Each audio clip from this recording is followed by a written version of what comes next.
one of the most debilitating injuries in women's soccer, a torn anterior cruciate ligament, more commonly known as the ACL, is finally getting the attention it deserves. A 3-year study called Project ACL was launched Tuesday by several collaborating partners. They include player unions FIFPro and the Professional Footballers Association, as well as Nike and Leeds Beckett University. The research project will focus on England's 12-team Women's Super League, with the hope of reducing ACL injuries. I feel like we've been crying out for it for so long. Ellen White is a former forward for England. So it's listening to the players. What do they want? What do they see? What's their environment like? But then also the experiences of what people have experienced with ACLs. And you don't want that to happen to the next generation of footballers.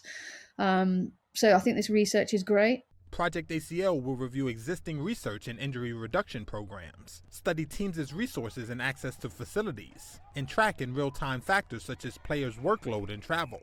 Dr. Stacey Emmons is a lecturer in sports coaching at Leeds Beckett University. So in basic terms, ACL injury is an injury to the knee. It's one of the most severe knee injuries, which generally results in players being out for a long period of time. So 12 months, missing a full season, sometimes longer. We tend to see a higher rate within females and a higher rate within female football. There's sort of conflicting numbers within the research, but generally suggesting that female players are 2 to 6 times more likely to sustain an ACL injury versus male players.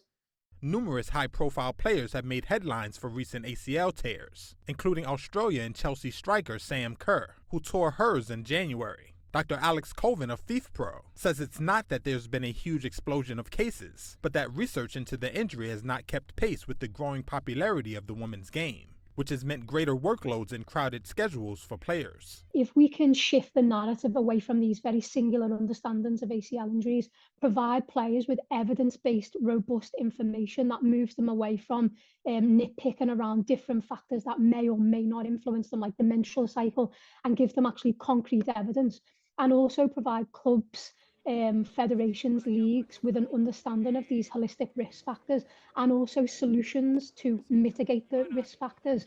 I think that the project will be a really big success.